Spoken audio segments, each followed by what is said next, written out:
வந்து பாஜகவை நம்பி கெட்டவர் அப்படின்னு தான் சொல்ல முடியும். ஏன்னா ஒரு துணிச்சலாக ஒரு அரசியல் செய்யக்கூடிய அளவுக்கான ஒரு லீடர்ஷிப் குவாலிட்டிங்கிறது அவர்கிட்ட இல்லை. ஜெயலலிதா காலகட்டத்தில் இருந்தே வந்து ஜெயலலிதாவுக்கு கீழே இருந்த எல்லா தலைவர்களுமே ரொம்ப அடிபணிந்து தான் இருந்தார்கள் அப்படிங்கிறது எல்லாருக்குமே தெரிந்த விஷயம்.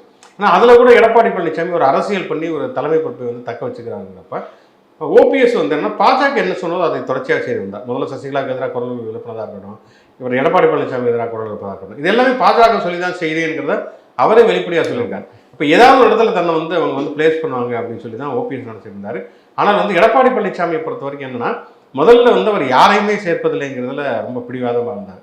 அதுக்கப்புறம் போனா போதும் டிடிவி தினகரனை ஏற்றுக்கிறதுக்கு காரணம் அவர் இனிமேல் வந்து தன்னோட பதவி உரிமை வரப்போவதில்லை, அவர் தனியாக ஒரு கட்சி ஆரம்பித்தார்.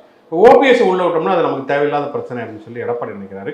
ஓபிஎஸ்க்கும் அப்படி வந்து இவரை எடப்பாடியை எதிர்த்து கலகம் பண்ணக்கூடிய அளவுக்கு ஒரு பெரிய மக்கள் திரளை கட்சி தொண்டர்களை திரட்டக்கூடிய அளவுக்கான ஒரு வலிமையான ஆற்றல் இருப்பதா தெரில. ஏன்னா அப்படி ஒரு களத்தில் இறங்கி போராடக்கூடியவராக அவர் என்றைக்குமே இருந்ததில்லை. அப்படிங்கிறப்ப ஒன்று என்ன பண்ணணும் அவருன்னா, ஒரு தனி கட்சியை ஒன்று ஆரம்பித்து அது பிஜேபியோட ஒரு கூட்டணியாக இருக்கணும். அதுக்கான அவகாசம் வந்து ரொம்ப குறைவு. தேர்தலுக்கே இன்னும் வந்து ஒரு 1.5 மாதங்கள் தான் இருக்கிறது. அப்படிங்கிறப்ப அப்போ என்னன்னா வந்து அவர் அமைதிப்படுத்துவது அப்படிங்கிறது மட்டும்தான் பாஜக செய்யணும். வேற அவருக்கு ஆப்ஷன் எதுவுமே இல்லை.